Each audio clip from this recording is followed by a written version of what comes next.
नमस्कार, स्वागत है आपका हमारी खास पेशकश इंडिया बोले में। मैं हूं रमेश भट्ट। 1932 के बाद पहली बार भारत सरकार ने क्षेत्र, समुदाय, जाति और इनकम के आधार पर जनगणना करवाई।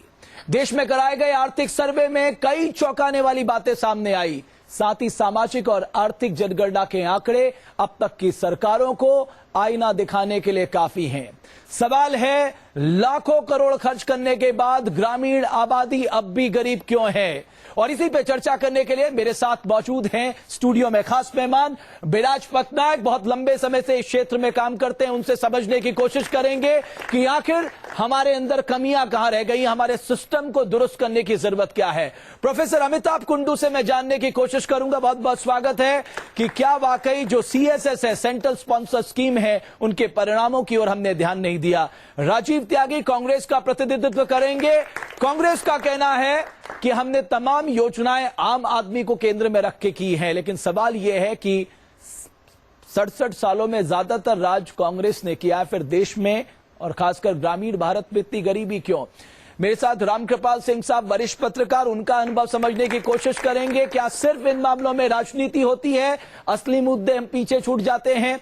भारतीय जनता पार्टी से मेरे साथ होंगे नरेंद्र तनेजा साहब। ये सरकार क्या बदलाव करेगी जब ये आंकड़े सामने आ गए हैं? और मेरे साथ मेरे युवा साथी जो आज सवाल पूछना चाहते हैं हमारे मेहमानों से। लेकिन सबसे पहले नजर डालते हैं इस रिपोर्ट में कि दरअसल इस रिपोर्ट में निकल कर क्या आया है और हम सबके लिए ये चौंकाने वाली बात कैसे है। आजादी के इन 65 सालों में हमने गरीबी को खत्म करने के लिए करोड़ों अरबों रुपए झोंक दिए। गरीबी हटी या नहीं, इसका खुलासा सरकारी आंकड़े ही कर रहे हैं। आपको ये जानकर हैरानी होगी कि 18 करोड़ ऐसे परिवार हैं जिनकी आमदनी हर महीने 5,000 रुपए से कम है।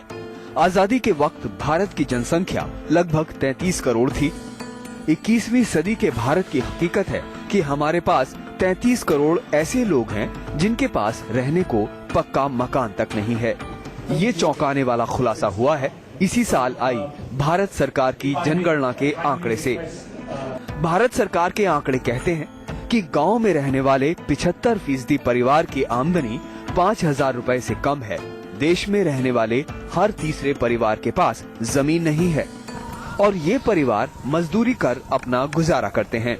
जिस देश की लगभग 40% आबादी मजदूरी कर पेट पाल रही हो, उसके विकास की कौन सी लकीर खींची गई है, इसका सहज ही अनुमान लगाया जा सकता है। A document of this kind, which will reflect the realities of India, is going to be a very important input for all policy makers, both in the central government and the state governments. And I'm sure with the enormity of schemes and their reaches that all governments have, this document will form a basis of helping us to target groups for support. अगर गरीबी के आंकड़ों से आपकी आंखें नहीं खुली हैं, तो शिक्षा के आंकड़े भी देख लें। सरकारी आंकड़े बताते हैं कि देश के गांवों में रहने वाले 35% लोग अनपढ़ हैं और महज 7% लोग ग्रेजुएशन तक की पढ़ाई कर पाते हैं। तो आजादी के 67 साल बाद ये है देश की असली तस्वीर। ग्रोइंग इकोनॉमी में आप किसी भी देश में देख लें, गैप रिच और पुअर में बढ़ता है। शुरू में बढ़ता है, फिर जैसे जैसे ग्रोथ की रफ्तार बढ़ती है तो फिर गैप नैरो होना शुरू हो जाता है। सवाल तो इस बात पर भी पूछे जाने चाहिए कि आजादी के बाद भारत सरकार ने इस तरह के सामाजिक और आर्थिक सर्वे क्यों नहीं करवाए? आजादी के 60 साल क्या हम वेलफेयर स्टेट नहीं थे? अगर थे तो फिर ये शर्मसार कर देने वाले आंकड़े क्या कहते हैं? ये आंकड़े भारत और इंडिया के बीच फर्क को भी दिखाते हैं। कांग्रेस की सत्ता की चाबी से चला योजना आयोग या फिर मोदी सरकार में बना नीति आयोग दावा ये करते हैं कि तमाम ऐसी योजनाएं जो गरीबों के लिए हैं, गरीबों तक पहुंचती हैं। लेकिन ऐसी तमाम योजनाएं गरीबों तक पहुंचते पहुंचते दरअसल दम तोड़ देती हैं। सवाल ये उठता है कि ऐसी तमाम योजनाएं जो नीति आयोग या योजना आयोग की तरफ से बनाई गई थी, उनका क्या जो गरीबों तक डायरेक्टली नहीं पहुंच पाती, क्योंकि 28% लोग देश में गरीबी रेखा के नीचे गुजर बसर कर रहे हैं। वीडियो जर्नलिस्ट देव कुमार चौबे के साथ सैयद आमिर हुसैन, न्यूज नेशन, दिल्ली। तो सवाल ये उठता है हमारे पास इतराने के लिए क्या है। हम ग्रोथ ग्रोथ ग्रोथ कहते हैं, लेकिन सवाल ये है इस ग्रोथ का ग्रामीण भारत को क्या मिल रहा है। राजीव त्यागी साहब, ज्यादातर समय तो आपने ही राज किया। इकोनॉमिक रिफॉर्म के 25 साल, 12 5-ईयर प्लान चल रहा है। ये तस्वीर इतनी कड़वी क्यों है, इतनी धुंधली क्यों है, इतनी डरावनी क्यों है? देखिए रमेश जी, मैं बहुत साफ गोई से अपनी बात रखूंगा और दो विषयों पर कहना चाहूंगा।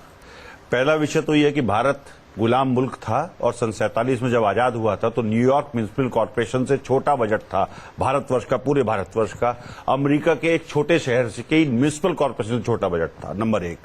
नंबर 2, भारतवर्ष में सबसे बड़ी दिक्कत जो है वो आप देखिए, बहुत सारी योजनाएं चला सकते हैं, उन योजनाओं का क्रियान्वयन कर सकते हैं, लेकिन जनसंख्या के विषय में कोई भी पॉलिटिकल पार्टी है, कोई भी पॉलिटिकल नेता ये नहीं कहना चाहता कि वो जनसंख्या रुकनी चाहिए। जो विस्फोट हो रहा है जनसंख्या का, वो रुकना चाहिए। अगर आप देखेंगे तो सन 81 के आसपास, जबकि आप 68 साल अगर आप ले लें तो 81 में मिडिल में पहुंचते हैं, 47 से लेकर 81 के बीच में अगर हम 70 करोड़ थे तो अब बढ़कर के 120-125 करोड़ हो गए। आप कह रहे हैं गरीबी इसलिए क्योंकि पॉपुलेशन बढ़ गई। देखिए बड़ा सीधा सा तर्क आप दे रहे हैं। देखिए तर्क नहीं दे रहा हूं, मैं कह रहा हूं कि पॉपुलेशन विस्फोट जो है, जनसंख्या का विस्फोट भी निश्चित रूप से मालूम है। देखिए संसाधन में ये भी मालूम चलता है कितनी जनसंख्या। मेरा सवाल सिर्फ ये है, आप लोग हमेशा ये दावा करते रहे 1970s में आपने गरीबी हटाओ का नारा दिया, आप लोग कहते रहे साहब हमारे केंद्र बिंदु में आम आदमी है, गरीब है। अरे साहब वो गरीब तो और गरीब होता चला गया। बहुत स्पष्ट सी बात है कि जब किसी भी प्रजातांत्रिक देश में विकास होता है तो रिच एंड पुअर गैप बढ़ता है, इसमें कहीं कोई संशय नहीं है। जब आप योजनाएं अच्छी लागू करते हैं, आप लोगों ने क्यों नारा दिया इंक्लूसिव ग्रोथ का? कहां है आपका इंक्लूसिव ग्रोथ? उसी पे आ रहा हूं। कहां है? जब आप योजनाएं लेके आते हैं और योजनाओं को निश्चित रूप से अच्छा क्रियान्वयन करते हैं तो उससे निश्चित रूप से लाभ होता है। जैसे कि शिक्षा का अधिकार देख लीजिए, शिक्षा का अधिकार आप देखेंगे जो हमारी गवर्नमेंट ने पिछली बार किया था, उससे निश्चित रूप से एनरोलमेंट बेसिक शिक्षा में गांवों में बढ़ने का काम खुश हो जाएंगे एनरोलमेंट देख के। अगर आप drop out quality of education teacher, मैं उस पे भी आ रहा जाएंगे उसमें नहीं लास्ट देखिए ड्रॉप आउट पे आ रहा हूं, अब आप 68 साल बाद हमें सिद्धांत बता रहे हैं ये होना चाहिए, ड्रॉप आउट पे आ रहा हूं। क्या नहीं, ड्रॉप आउट पे उसी पे बता रहा हूं क्या किया हमने। ड्रॉप आउट भी अगर आप देखेंगे तो उच्च शिक्षा का अगर आप देखेंगे तो पूरे विश्व में 20% नौजवान ही उच्च शिक्षा की तरफ बढ़ते हैं और हिंदुस्तान में करीब 19.4% लोग बाग अब हम लोग बाग उच्च शिक्षा की तरफ बढ़ रहे हैं। तो निश्चित रूप से अंतर्राष्ट्रीय मानकों के हिसाब से खड़े हुए हैं। ओके, नरेंद्र तनेजा साहब, आप मुझे ये बताइए, ऐसी स्थिति है इस देश की, आज हम बड़े बड़े सपने सजा रहे हैं, लेकिन आप ग्रामीण आबादी की स्थिति देखिए कि उनकी स्थिति क्या है, वो कितना खर्च कर सकते हैं। आप ग्रामीण ही क्यों, जो शहर में रहने वाला गरीब है आप उसको क्यों भूल रहे हैं? देखिए देश लगभग अब 70 साल, हमको बहुत समय जल्दी हो जाएंगे आजादी मिले हुए। देखना ये पड़ेगा कि लगभग 68-70 साल के बाद हमको ऐसे अभियान चलाने पड़ रहे हैं कि भाई देश को साफ सुथरा रखा जाए, इसके लिए अभियान चलाना पड़ रहा है। इसके लिए अभियान चलना पड़ रहा है कि लोगों में कौशल हो, स्किल हो, उसके लिए चलाना पड़ रहा है। देश के तमाम हिस्से में जब सूरज नीचे चला जाता है शाम के टाइम तो वो 16वीं शताब्दी में पहुंच जाता है, बिजली नहीं है। हमारे देश की 50% गृहिणियां जो खाना बनाती हैं वो ऐसे ईंधन का प्रयोग करती हैं जिससे उनका स्वास्थ्य, आंखें दोनों खराब होती हैं। दूसरी तरफ हमारे, आप देखिए दिल्ली से निकलिए कि कलकत्ता चल जाइए, हर दूसरा युवक बेरोजगार है। किस तरह का विकास किया हमने? क्या हमारा मॉडल था? अच्छा, ये तर्क देना कि भाई पैसा लगा दो तो देश में गरीबी दूर हो जाएगी, पैसा लगाने से क्या गरीबी दूर होती है? गरीब देश पैसा कहां से लाएगा, पहली बात। और दूसरी बात, खाली उससे नहीं होती। मैं किसी की बुराई नहीं कर रहा, मैं सिर्फ इतना कह रहा हूं कि जो 70 साल हमारे थे जिसमें खास तौर से एक पार्टी ने ही रूल किया, और ये हमने ये कि एक तरीके से वेस्टेड अपॉर्चुनिटी है। लाशें वही हैं, बस कफन बदल गए हैं। लाशें वही हैं। आज भी किसान आत्महत्या कर रहा, आज भी वो मर रहा है। आज भी जो माँ है इस देश की, सबसे कठिन सबक जो अपने बच्चे को सिखाती है वो ये है कि भूख से कैसे जीना। और हमारे राजनीतिक दल जो हैं वो सहमति नहीं बना पाते हैं कि दिशा क्या होनी चाहिए। पहली बात जो नरेंद्र तनेजा जी कह रहे हैं कि भाई 60 साल से अधिकतर साल कांग्रेस रहा पावर में तो उन्होंने क्या किया, मैं कहता हूं ये तो राजनीति से ऊपर है। आप उन बीजेपी राज्यों का हाल देखिए जहां 3 टर्म 4 टर्म से BJP MP chief minister rule कर रहे हैं। मध्य प्रदेश, मैं कह रहा हूं कोई भी राज्य ले लीजिए, कई राज्य हैं जहां इनकी सरकार दशकों चली है। अगर कुल मिला के देखें इन 68 साल में, वहां कौन सी सोने की चिड़िया हो गई है? तो कोई सोने की चिड़िया राजनीति, इसका राजनीतिकरण ना करें इस विषय का तो बेहतर रहेगा। ये कांग्रेस और बीजेपी का मामला नहीं है। ओके। है ना। मैं एक चीज नहीं होना चाहिए। आप ही तो अचीवमेंट हो तो बताएंगे ना। नहीं, मैं ये कहना चाह रहा हूं, ये सरकार वही गलती कर रही है जो पिछले कांग्रेस की सरकार ने किया। ओके, मैं आऊंगा क्या कर रही है, मैं आपसे जानूंगा। बेराज, प्रोफेसर कुंडू, रामकृपाल सिंह साहब, मैं आपके पास भी आता हूं। हम कुछ पलों के लिए यहां पर रुक रहे हैं, लेकिन असली सवाल यही है, हमारी नीतियों में खामी है, प्लानिंग हम सही से नहीं कर पा रहे हैं, डिजाइन में फ्लॉज है, इंप्लीमेंट नहीं कर पा रहे हैं। साहब, कुछ तो खामी है, हमें ये माननी होगी और उसे दुरुस्त करना होगा। जल्द हाजिर होते हैं।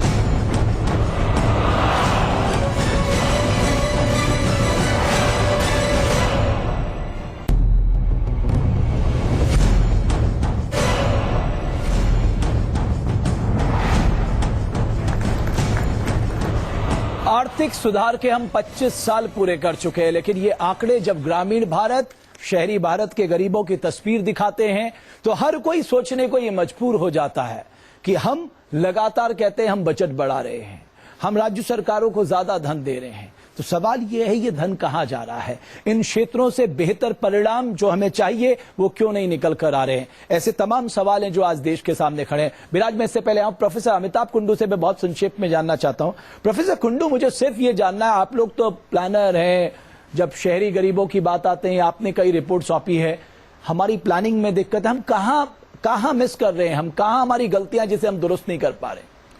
रमेश, मैं समझता हूं कि जैसा विराज ने कहा, हमें राजनीति से ऊपर उठ के हमें देखना पड़ेगा कि इतनी जो भयानक चित्र जो निकला है इस कास्ट सोशो इकोनॉमिक सेंसस से, उसकी वजह क्या है और हम आगे कैसे बढ़ सकते हैं। मैं समझता हूं कि जो पिक्चर निकला है डिप्रीवेशन में in terms of land holdings की ना होना, कैजुअल वर्कर्स की स्थिति है, वो निश्चित रूप से चिंतनीय है। तो जब अर्जुन सेन गुप्ता ने कहा कि 77% लोग 20 रुपए से ज्यादा खर्च करने की स्थिति में नहीं है, तब तो बड़ा हल्ला हो गया कि साहब ऐसी तस्वीर नहीं है, ये गलत बात कही जा रही है। नहीं, ये सही कह रहे हैं कि आप अभी ये कहा जा रहा है कि 70% ऐसे हाउस होल्ड हैं जहां 5000 से कम जो है आमदनी है। ये बात सही नहीं है, क्योंकि सवाल जो पूछा गया है वो ये है कि सबसे ज्यादा कमाने वाला कौन है। अगर एक आदमी से दूसरा आदमी अगर कमाता है, उसकी अर्निंग को नहीं जोड़ा गया है। मैं समझता हूं कि निश्चित रूप से ग्रामीण गरीबी भयानक है, भयावह है, और रूरल अर्बन इनइक्वालिटी जो विषमता है वो बढ़ रहा है। लेकिन ये जो आंकड़े हैं उनको वैलिडेट करना पड़ेगा विद अदर डेटा सोर्सेस, और मुझे लगता है कि जो प्रोग्राम्स उसको टारगेटेड बनाने पड़ेंगे। कृपाल सिंह साहब, तो हम माने कि हमारे अंदर खामियां हैं, हमारे सिस्टम को दुरुस्त करने की जरूरत है, हमारे सिस्टम में लीकेज हैं, हम उन लीकेज को कब नहीं कर पाए, नतीजा ये जो जितनी सारी योजनाएं हमने चलाई उसके परिणाम नहीं निकल कर आए। एक बात जो कही कुंडू साहब ने भी कि आंकड़े ये ज्यादा रिलायबल नहीं हो, कम हो, मेरा सिर्फ एक निवेदन है कि जितने भी आंकड़े आते हैं एग्जैक्टली हो सकता है कि 6000 की जगह 5999 हो या 4999 हो, ये हो सकता है। लेकिन अगर आप उससे समराइज करें तो देखें कि इस देश के औसत किसान का, ये यूपीए के डेटा पे भी रहा है और ये जेएनडीए का भी आया है कि किसान की एवरेज इनकम 6000 रुपए है इस देश में, और डेली वेजेस जो बनाया गया है वो शायद उसका जो आंकड़ा मुझे जहां तक याद आता है वो 9000 के आसपास बनाया गया है कि डेली वेजेस में इतनी इनकम होनी चाहिए, जबकि औसत किसान की आय जो है वो 6000 रुपया रखी। तो आप मान लीजिए उसको 6 से 9 भी अगर हो, तो आप ये सोच लीजिए कि अगर औसत आय ये है तो कैसे इस देश में। मैं आपकी बात के एक दूसरे पहलू की बात नहीं, मैं इसलिए कह रहा हूं साहब, आप पे कमिटमेंट होगी, आप क्यों नहीं कर सकते। मैं आपको एक एग्जांपल देता, विराज इस एग्जांपल को ज्यादा सही बताएंगे। आप तो सुप्रीम कोर्ट को सलाह देते हैं राइट टू फूड प्रोग्राम में।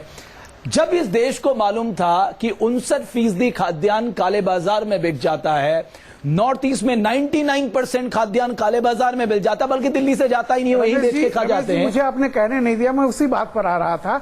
मैं उसी बात पर आ रहा था। मेरा सिर्फ इतना कहना था कि इन्हीं तमाम सड़ी गली आर्थिक नीतियों में भी अगर ईमानदारी से किया गया होता जी, आज अगर देखिए, आज अगर डायरेक्ट क्रेडिट हो रहा है तो ये चीज 10 साल पहले भी हो सकती थी। मैं मानता हूं कि आईटी का सपोर्ट इतना नहीं मिलता, लेकिन एक शुरुआत हो सकती थी। तो खा लेते 50% नीचे, फिर भी सरकारों ने कुछ नहीं किया। मैं बताता हूं 4 कारण जिसकी वजह से आज भी देश की हालत वही है कि वो एक कारण है सामाजिक। हमारे यहाँ जाति प्रथा एवं जो महिलाओं की जो स्थिति है वो दुनिया में बहुत कम राष्ट्र हैं जहां इतना मतलब हम सबसे नंबर 1 है डिस्क्रिमिनेशन में, और वो 6000 साल से चला आ रहा है, उसको जब तक हम ना तोड़ पाए तो ये एक बहुत बड़ा कारण है जो ऑपरेशन का रीजन है। दूसरा, जितना पैसा हमें लगाना चाहिए, स्वास्थ्य का क्षेत्र ले लीजिए, हम केवल 1% अपनी जीडीपी का खर्च करते हैं। हर कोई हाई इनकम कंट्री 8 से 14% खर्च करता है। मैं अमेरिका को निकाल रहा हूं, वहां 17% होता है। जो 1% खर्च करते हैं वो भी करप्शन के भेंट चढ़ जा रहा है। वो तीसरा कारण। अब तीसरा तो एक तो ये भी समझ लीजिए कि जब तक अगर आपको कमीज बनानी है, अब आप कहेंगे कि मैं आज आपको पैसा दूंगा, आप सिर्फ अपनी बाएं वाली बाहु बना लीजिए, अगले साल में दाएं वाली, तो वो कमीज तो बनेगी आप कह रहे कॉम्प्रिहेंसिव इंटीग्रेटेड अप्रोच नहीं थी हमारे प्लानिंग में। नंबर जो तीसरी बात मैं कह रहा हूं, जो आपने एकदम सही कहा, वो ये कि जो पैसा आ रहा है उसको हम एफिशिएंटली यूज नहीं कर पाए, चाहे कोई भी सरकार रहे। और चौथी बात, जहां राजनीतिक इच्छा शक्ति है वही पीडीएस का कार्यक्रम छत्तीसगढ़ में डॉक्टर रमन सिंह चलाते लेकिन अब तो वो घोटाला सामने आ गया 37,000 करोड़ का। इसीलिए विराज वो तो बहुत ही नहीं, जब तक वो चला और ठीक चला, वो एक देश के लिए मॉडल था और भुखमरी घटी उससे। आप लोगों को अपने आंकड़े सुधारने होंगे। अब आप छत्तीसगढ़ का उदाहरण नहीं दे सकते। अभी अगर आप देखें, सिस्टम बिगड़ा, वही सिस्टम, वही राज्य, वही मुख्यमंत्री, और वहां फिर भुखमरी की। मुझे यहाँ पर रुकना, राजीव मुझे एक पलों के लिए रुकना। नरेंद्र तनेजा साहब, राजीव त्यागी साहब, मैं आ रहा हूं, मेरे कुछ साथी भी यहाँ पर सवाल करना चाहेंगे। तो कुल मिलाकर जहां राज्य सरकार कमिटमेंट दिखाएंगे वहां काम होगा, वरना केंद्र सरकार कहेगी इंप्लीमेंट करना राज्य की जिम्मेदारी है। इन सब के बीच में करप्शन की वजह से कई योजनाएं जो हैं वो परवानी नहीं चढ़ पाती। हम जल्द हाजिर होते हैं।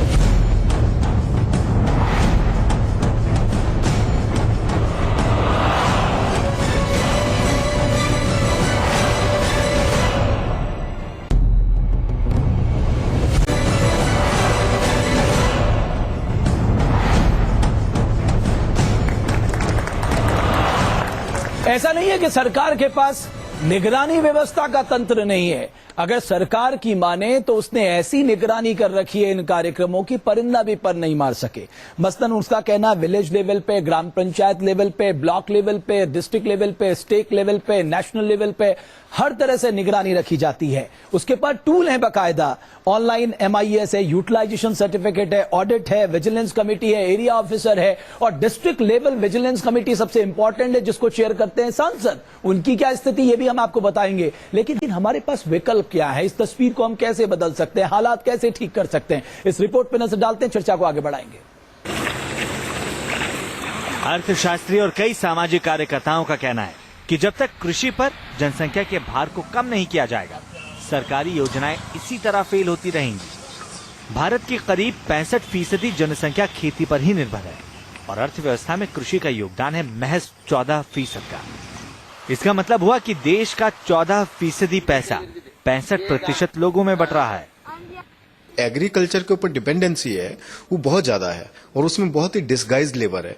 अब एग्रीकल्चर का कंट्रीब्यूशन जो है वो इंक्रीज नहीं हो रहा है, वो 15% के आसपास ही एग्रीकल्चर का कंट्रीब्यूशन अटका हुआ है। अब जो 15% इनकम है वो तो 60% लोगों में डिस्ट्रीब्यूट हो रही है। अब बड़ा सवाल यह है कि अगर लोग खेती छोड़ेंगे तो वो करेंगे क्या? क्या देश में इतना रोजगार है कि हर नौजवान को नौकरी मिले? 5-7 करोड़ हर साल लोग जॉब मार्केट में आते होंगे। उनमें से 70-80-90% लोग ऐसे हैं जो बिना हुनर के, तो बेरोजगार हैं मगर कोई हुनर है नहीं। तो कुछ तो हुनर सीखना चाहिए, कुछ तो सीखें, कोई ड्राइवर सीखें, कंप्यूटर चलाना सीखें, कोई और काम सीखें, तब तो कुछ वो अपने पैरों पे खड़े होंगे। अगर सिर्फ सरकार की तरफ देखते रहें कि हमें पैसा खैरात कैसे बटेगी, उससे तो अपने पैरों पे लोग नहीं खड़े हो पाएंगे। सरकारी योजनाएं तो बनती हैं, लेकिन पैसा जनता तक पहुंच नहीं पाता है। क्या ऐसा नहीं हो सकता कि देश के हर पंचायत के पास अपना बैंक अकाउंट हो और केंद्र सीधे पंचायतों को पैसा दे? इससे भ्रष्टाचार की गुंजाइश भी कम होगी। जितनी भी लोकल गवर्नमेंट बॉडीज हैं, ये अगर ग्राम पंचायत को, सरपंच को अगर हेल्पफुल या अकाउंटेबल होंगी, तब इसका परिणाम अच्छा आएगा। केंद्र की मोदी सरकार ने एक बड़ी पहल की है। केंद्र का कहना है कि विकास की योजनाएं राज्य सरकार बनाए और उसे लागू करने की जिम्मेदारी भी राज्य सरकार की हो। केंद्र सिर्फ पैसा देगी। मोदी सरकार का मानना है कि राज्य सरकार अपने लोगों से ज्यादा नजदीक होती है और वो जमीन पर विकास की हकीकत केंद्र के बनिस्बत ज्यादा समझती है। इससे लोगों की ये शिकायत दूर होगी कि दिल्ली के एसी के कमरों में बैठकर लोग गांव के विकास की योजनाएं बनाया करते हैं। Syed Aamir Hussain, news nation, Delhi. तो एक तस्वीर ये निकल कर आ रही है कि फार्म इनकम कम है, इसलिए गरीबी के आंकड़े आ रहे हैं। कुछ मेरे साथी सवाल करना चाहते हैं जी। स्थिति बिल्कुल नहीं बदल रही है, सॉरी। तो आप बयानबाजी हो रही है। नीति योजना आयोग को नीति आयोग कर दिया गया। शिक्षा व्यवस्था जो सबसे महत्वपूर्ण चीज है इस देश में, उसकी तरफ बिल्कुल ध्यान नहीं दिया गया। सर मेरा ये कहना है कि आप लोग कब तक एक दूसरे पे आरोप लगाते रहेंगे? कांग्रेस लगाती है बीजेपी कांग्रेस को। तो सर बीजेपी से मेरा ये सवाल है कि सर आपकी सरकार सत्ता में, आप क्यों नहीं बदल देते हैं? आप पे अच्छे दिन के नारे लेकर के आए थे सर, तो आप उस पर वर्क क्यों नहीं कर पा रहे? कहाँ है कमी? चलिए सर, मेरा सिंपल सा आपसे एक सीधा सा क्वेश्चन है कि अगर सभी चीजों की जो जड़ है वो सिंपल सी एक एजुकेशन है, अगर एजुकेशन की स्थिति आज आजादी के 68 साल बाद भी नहीं चेंज हो रही है, तो कहीं ना कहीं कमी कहाँ पे आ रही है? हमारे अंदर कमी है, आपके जो हमारे पॉलिटिशियन है, जो हमारे द्वारा चुने गए सांसद में, उनके अंदर कमी? क्योंकि हमारे सांसदों के बच्चे या वो प्राइमरी स्कूल में नहीं जा रहे सर्व शिक्षा अभियान की एजुकेशन। सर हमारा देश कृषि प्रधान है, लेकिन हमारे देश में सबसे ज्यादा फांसी लगाकर आज के टाइम में हमारे किसान मारे जा रहे हैं। क्यों? ऐसा क्या है कि हमारे कांग्रेस और बीजेपी के सरकार वाले कुछ नहीं कर पा रहे? ओके, मुझे लगता है नरेंद्र तनेजा साहब आप बेहतर जवाब दे सकते हैं। ये आपने स्लोगन देके अपने लिए तो मुश्किल पैदा ही की अच्छे दिन लाने की। देखिए रमेश, जो सवाल सारे बिल्कुल जायज हैं, अच्छे सवाल हैं, आक्रोश है इनके अंदर, और बिल्कुल ऐसा आक्रोश लोकतंत्र के लिए अच्छा होता है। हम तू में फंसना भी नहीं चाहते। हमने ये देखा कि चाहे आपने तमाम स्कीम बनाई, विजिलेंस लगा दिए, मॉनिटरिंग बनाई, उसके बावजूद देश कहां है सारे लोग जानते हैं। हमने उससे ये भी सीखा है कि हमारा ध्यान किधर होना चाहिए। हमारा ध्यान इस बात पे है कि किस तरीके से देश का हम ऐसा निर्माण कर सकें और इस तरह की नीतियां ला सकें और राज्यों को इतना एम्पावर्ड कर सकें, जैसा कि प्रधानमंत्री बार बार कहते हैं कि राज्य ज्यादा अच्छी तरीके से जानते हैं कि वहां की सच्चाई क्या है, जमीनी हकीकत क्या है, उनको एम्पावर्ड करो। जैसे कुछ लोग, हमारा ये इसलिए प्रयास है कि इस फोकस की तरह रहना चाहिए। एक तरफ हमारा जो कुछ लोग सवाल उठा रहे हैं ना, आपने कई बड़ी योजनाएं थी, उसका पैसा कम किया, उसका खामियाजा भुगतना होगा। नहीं, बिल्कुल गलत सोच रहे हैं। मैं अभी यही आपको देखिए, अगर आप उसको कांग्रेस की खिड़की से देखेंगे, ऐसा लगेगा पैसा कम कर दिया, क्योंकि जो योजनाएं बनाना, बड़ा बड़ा पैसा देना, खुद प्रधानमंत्री राजीव गांधी जब थे उन्होंने कहा था 15% पहुंचता है, 85% एडमिनिस्ट्रेटिव एक्सपेंसेस, करप्शन वगैरह पे लग जाता है। हमने उससे सीखा है ऐसा नहीं करना। ये जो लोगों की सोच है कि जब केंद्र से योजनाएं आती हैं तभी काम होता है, हम उस सोच को बदलना चाहते हैं। हमने पैसा नहीं कम किया है, हमने उसको क्या है कि क्योंकि हम पूरी जो अर्थव्यवस्था है उसे रिस्ट्रक्चरिंग इस तरीके से कर रहे हैं जिससे ये तमाम सारे सेक्टर राज्य सरकारों के पास ज्यादा पैसा हो और ये सेक्टर काफी हद तक जो है सेल्फ फाइनेंसिंग हो सके। सेंट्रली स्पॉन्सर्ड स्कीम है, वहां ये लॉजिक चलता ही नहीं। राजीव त्यागी अब आप जवाब दीजिए। मैं प्रोफेसर कुंडू और रामकृपाल सिर्फ 1 मिनट चाहूंगा आपसे रमेश जी, उसमें इंटरप्शन ना हो प्लीज। अभी विषय उठा कि किसानों के लिए क्या हुआ, किसानी विषय है क्योंकि 5,000 से कम की आमदनी हम गांव में देख रहे हैं। विगत 10 सालों में जो 32 लाख करोड़ का सकल घरेलू उत्पाद था वो 125 लाख करोड़ का कांग्रेस छोड़कर गई है बीजेपी के लिए। बीजेपी का बढ़ाने का दायित्व है उसमें, नंबर 1। नंबर 2, अगर 25,000 करोड़ की सब्सिडी किसानों को मिलती थी वो बढ़कर के 90,000 करोड़ होने का काम कितने किसानों को पहुंचती थी ये बताइए ना आप।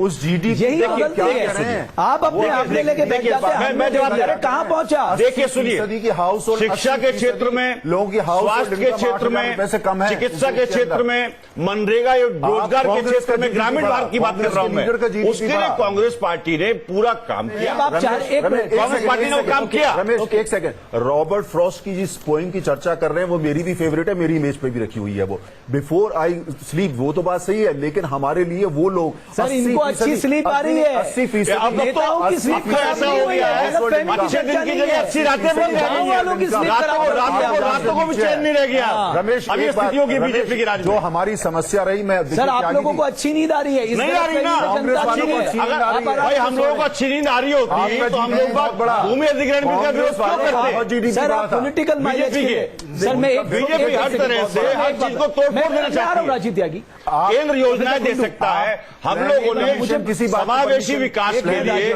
बहुत सारी योजनाएं दी और बजट बढ़ाने का काम किया। बीजेपी बजट कम क्यों कर रही है? विषय बजट कम क्यों कर रही है गांव देहात का? ओके प्रोफेसर कुंडू, बहुत संक्षेप में मैं आ रहा हूं। प्रोफेसर कुंडू, रमेश आपने ये जो वीडियो दिखाया इसमें शहरी और ग्रामीण विषमता को दिखाया गया है और हमारे नौजवान पीढ़ी के सारे सदस्यों ने एक सवाल पूछा शिक्षा के बारे में, जिस पर हमने कोई जवाब नहीं दिया। मैं आपको एक शोध का रिजल्ट नतीजा बता रहा हूं। अगर कोई बच्चा अपना पूरा प्राइमरी स्कूल तक एजुकेशन अगर ग्रामीण क्षेत्रों में किया है, उसकी पॉसिबिलिटी कि वो एक मॉडर्न टेक्नोलॉजी इंस्टीट्यूट में चला जाए या मैनेजमेंट इंस्टीट्यूट में चला जाए, जहां से दुनिया के जो मॉडर्न जॉब्स हैं, जॉब मार्केट के लिए खुलता है, वो जीरो है। ऐसी शिक्षा का क्या मतलब? यही सवाल उठता है। मैं आपको बताना चाहता हूं कि प्रोजेक्शन ये है कि 2050 तक हमारी जो लेबर फोर्स होगी, जो नौकरी मांगेगी, वो 900 मिलियन होगी। इस वक्त हमारे पास 480 मिलियन करीब है।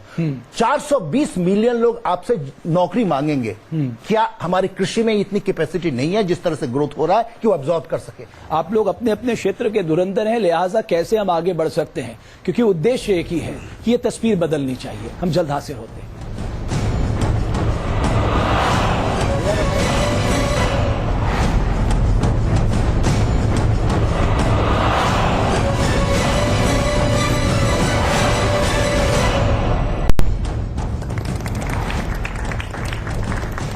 नेशनल सोशियो इकोनॉमिक का सेंसस ने जो तस्वीर पेश की है, वो तस्वीर डराने वाली है। रामकृपाल सिंह साहब, आपकी टिप्पणी। मेरा सिंपल एक कहना है कि देखिए, जिस दिन एक बच्चा इस धरती पर पैदा होता है, स्टेट अगर ये मान ले कि ये बच्चा सिर्फ किसी 2 लोगों का नहीं है, वो स्टेट की भी जिम्मेदारी है। एजुकेशन के सवाल पर, हेल्थ के सवाल पर कभी भी कोई भी सरकारें नहीं आती कि 12 साल का बच्चा, रूस को बड़ी लोग गाली देते रहे, लेकिन कम्युनिस्ट मैं वो नहीं कह रहा हूं, लेकिन एक काम उन्होंने किया कि बच्चा पैदा होते स्टेट की जिम्मेदारी होती है। दुर्भाग्य देखिए कि 2 प्रमुख जो पार्टियां हैं, कांग्रेस और बीजेपी, देश की 2 प्रमुख पार्टियां हैं, पिछले इतने महीनों से पूरी चर्चा जो चल रही है वो लैंड एक्विजिशन पे चल रही है। पूरा देश उलझा हुआ है, राज्य को करना चाहिए, केंद्र को करना चाहिए। लैंड एक्विजिशन क्या कि हम लोगों की जमीन कैसे ले सकें, इंडस्ट्री के लिए ले सकें या कॉरिडोर के लिए ले सकें।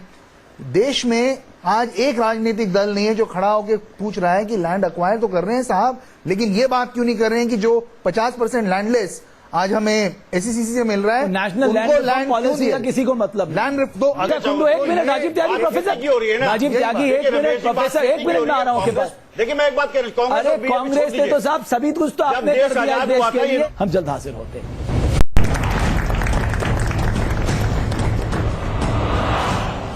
सवाल है, लाखों करोड़ खर्च करने के बाद ग्रामीण आबादी अब भी गरीब क्यों है? प्रोफेसर कुंडू। देखिए, मैं समझता हूं कि ये जो सेंसस हुआ है उसकी वजह से एक बात हमें पता चल चुका है क्लियरली कि हमारे देश में गरीबी जो है 25% नहीं है। अगर 7 क्राइटेरिया जो वास्तविक गरीबी के आंकड़े स्वीकार करिए, 7 जो क्राइटेरिया है उसमें से एक भी अगर आप समझते हैं कि एक को जो फेल करता है उसको गरीब माना जाएगा, 7 को फेल करने की जरूरत नहीं है। एक भी अगर करता है तो हमारे पास गरीबी के आंकड़े 51% है। ओके, रामकृपाल सिंह, समावेशी विकास जो है इस पर यहां आपको फोकस करना है। 30 सेकंड मेरे पास है। सोशल टेंशंस इसी अनुपात में बंगाल में कम रहे हैं, ये भी रिपोर्ट है। ओके, जहां पे इस तरह की छोटी छोटी जोत लैंड हमें इससे सीखना ओनर से मिली, मैं ही कह रहा हूं। इसी अगर ईमानदारी से कोई एक स्टेट का मुख्यमंत्री या वहां का प्रशासन काम करना चाहे तो बहुत कुछ इसी में संभव है। 30 सेकंड है तनेजा साहब, 30 सेकंड। देखिए, सच्चाई ये है कि हमारे देश में व्यापक गरीबी है। देश पार्टी का मैं नाम ही नहीं ले रहा, हम कहीं ना कहीं असफल रहे। हमको जो भी हमारी गलती है उससे सीखना पड़ेगा और सब लोगों ने मिलकर देश का ऐसा निर्माण करना पड़ेगा कि देश एक बार फिर सोने की चिड़िया बने। बिल्कुल, राजीव त्यागी 30 सेकंड। मेरा कहना यह है कि कोई भी राजनीतिक व्यक्ति हो और कोई भी राजनीतिक पार्टी हो, वो किसी भी समस्या को लेकर के शत्रुमुर्गी अप्रोच नहीं रख सकती, ऑस्ट्रिच अप्रोच नहीं सकती। ग्रामीण आबादी में की तस्वीर बदलनी है, कैसे? सबको मिलकर सोचना होगा ताकि ये आंकड़े अगले 10 साल के बाद ये तस्वीर हमारे गांव की पेश ना कर सके। बहुत बहुत शुक्रिया आप सभी का।